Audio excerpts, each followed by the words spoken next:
We talked prior to you coming on. And if you look in your profile picture, you're with somebody and you I went somewhere and am. you had a report from someplace you wanted to share with us. Yes. So I was lucky enough to meet Bray in 2022. And that was probably one of the most special times in my life to be able to meet him. So I always was a huge fan of his. Might get a little teared up for that one, Good. but, yeah. And so last night I did go to Halloween Horror Nights in Orlando and got to see the Wyatt 6 house, and that was amazing. I'm sure the people behind me, they really shuffle you through those houses so fast. And I'm sure the people behind me were getting irritated because I was taking my time. Like, play through. I want to see this. Yeah. Right. I was like, I want to take it all in. Yeah. It was really cool. And there were a few different Uncle Howdies that jump out at you. And one of them, I had a Wyatt 6 hat on, and one of them saw it and he just smiled at me. And I'm like, are you Bo? That would have been something. Yeah, right. Well, I mean, you never know, but I'm sure it wasn't. But yeah. Especially with being in Orlando, like they're pretty close to that point. Well, yeah. And then we went to the Ice Nine Kills concert the night before. I saw you were at a concert. And the night before that, Jason Baker was actually at the house. So I was like, oh, we were one night off. But yeah, you never know. But it was really cool. When you stand in line there, they run, a little video clip. And one thing that I found very interesting in that clip was they go through all the different characters, and he made sure to mention that Bray was one of the 6. And I don't know that we have had anything where they have made it very clear that he is one of the 6. And I could be wrong, that maybe I just missed that. But I said to my husband, I said, did you catch that? They said Bray's one of the 6. And he's like, no, I didn't catch that. Yeah, I've seen people say that online before and different things, but I haven't ever heard that as part of the stuff. But I mean, there was so much stuff they put out, we could have easily missed it. But yeah. And I guess I never caught it before, and maybe that's on me, but I'm glad to see that, because there's always been this talk of who's the 6th person. Right. And there's, I always said, I'm sure it's Bray. But there's always been is Alexa going to be the 6th, Right. I think that's what most people thought. Right. And so I was glad that they said that, just to, make it clear that, he's the 6th. And, Alexa was in the house, but they did have the fun house in there. So that would make sense why she would be in there. Yeah. Right. So, it was cool. They had, all the characters in there. Towards the end of the house, it got very dark and, a little more demented. You saw some other characters that we've never seen before. I don't know if that was something that Universal added or if that's something we're going to see. I don't know. But they were very dark, monsterish type characters. I don't know I couldn't even describe them, but they were very just monsterish characters. And my gut tells me it's something that Universal just put in there to make the house a little more scary. Probably. Yeah. But I mean, you could have had, like, Jake said, Jason Baker, you could have the artist involved with it, maybe making something with it. I know he does. Yeah. I know he was involved with it. Yeah. So I can see them making, just give us a couple extra weird, scary things we can stick in the back over here. Sure. Yeah. 'Cause that part of the house got very dark and twisted. And that's where Huskus was back there. And he was in like a cage thing, and it was very dark and twisty back there. And then just as you got past that was Bray's chair. Okay. Rocking with the lantern.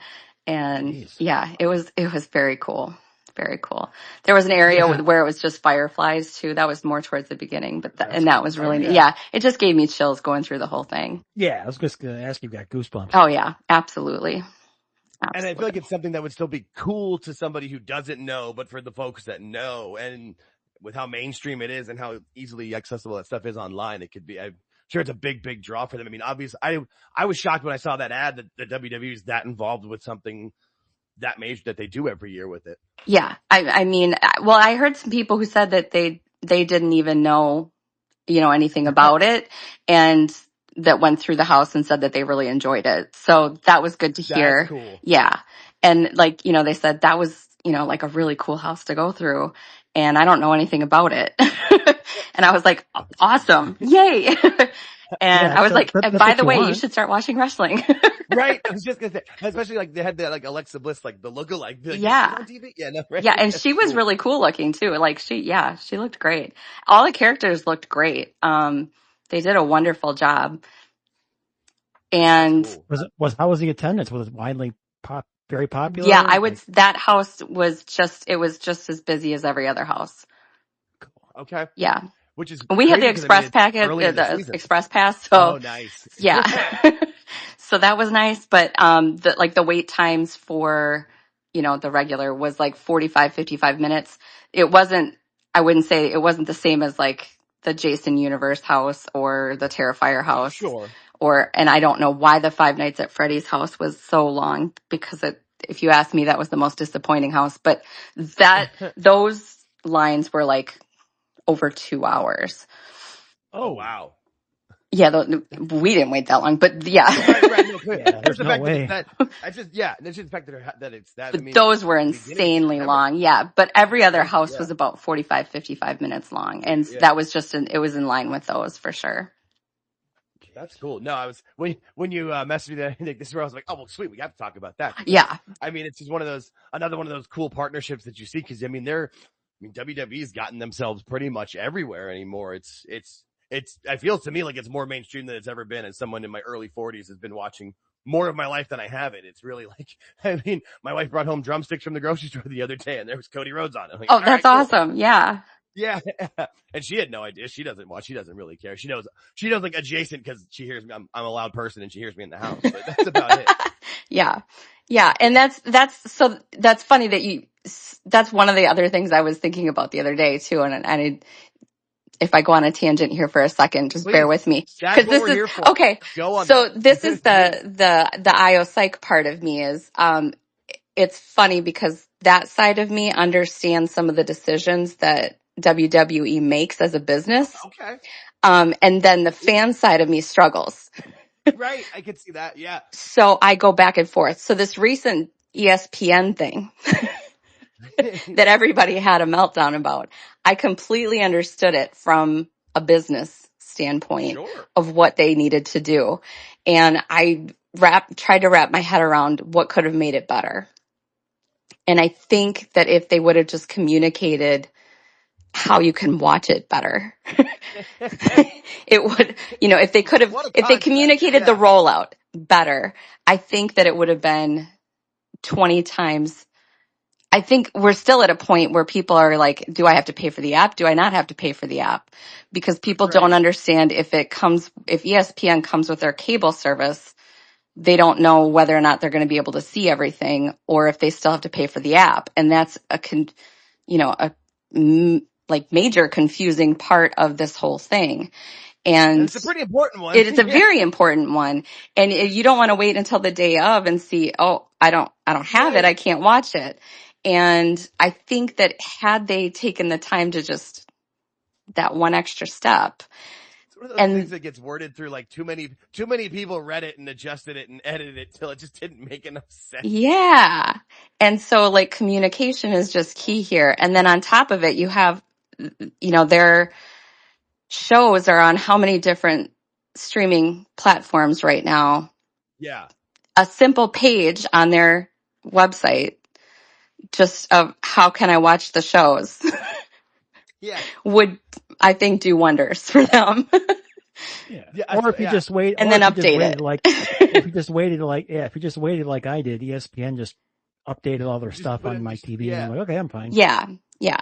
And so I think, just doing something like that would have made it so much better. But just a little. Just give it something. Mm-hmm. Yeah. Just put it in English that everyone can understand. Because that was that. I swear, it just went through too many lawyers and they hurried it. They hurried it, Jake. We talked about it. They rushed it. Yeah, they rushed it. Excited to make that announcement. Yeah. And if you just take that one extra day so that you can put something together that says, people with even a half a day. I mean, honestly, I put like 6 in the morning. Yeah, I literally put something together that I could have sent them. hey, WWE, hire me. No.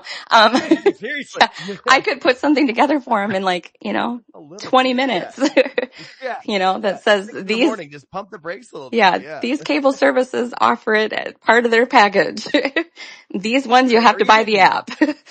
And there were certain ways too that like, hey, if you've already got certain bundles with Yeah. Disney or whatever, things are changing. Cause that's how it is. That's like my wife and I kind of figured that out with us, and we're like, hey, things are going to change here and there, and it'll all just kind of work. It's going to come out in the wash essentially. I think it might be like, I feel like the amount we thought was like $6 more. Like, okay, I can live with that. You know what I mean? Or whatever. Like just as opposed to everybody thinking like, oh God, I got to pay for it monthly. And then are the pay-per-views going to be on top of it and whatever? Like just clarify. Right. Yeah. And that'll lessen the fan frustration, so much more. Yeah. And you're already frustrating them on your storylines. And with the ticket costs and everything, everybody's complaining about those, which is valid. I mean, oh, absolutely. Every time they come to town, they're more, they come into the Phoenix or Glendale area like every 3 to 5 months. And I swear every time the tickets keep going up and up and up. Yeah. And I'm glad the next one's at the arena far away from me. I'm like, I'm not going to go. Yeah. It's because it gets pricey. It does. Yeah. Especially if you have more than, 2 or 3 kids and you want to bring the family, it gets real pricey real fast. Yeah. We were just looking at them for Orlando and we were like, that's like more than double the last time we went. So we were like, maybe not.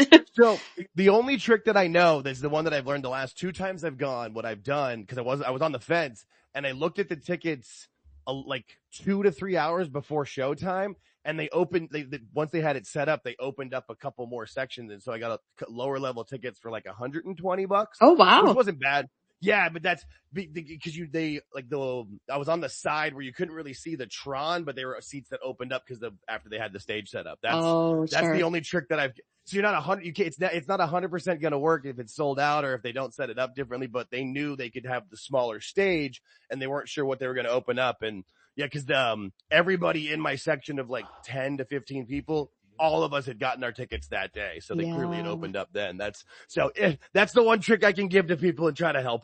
Yeah, that's great. Yeah, it was a cool move.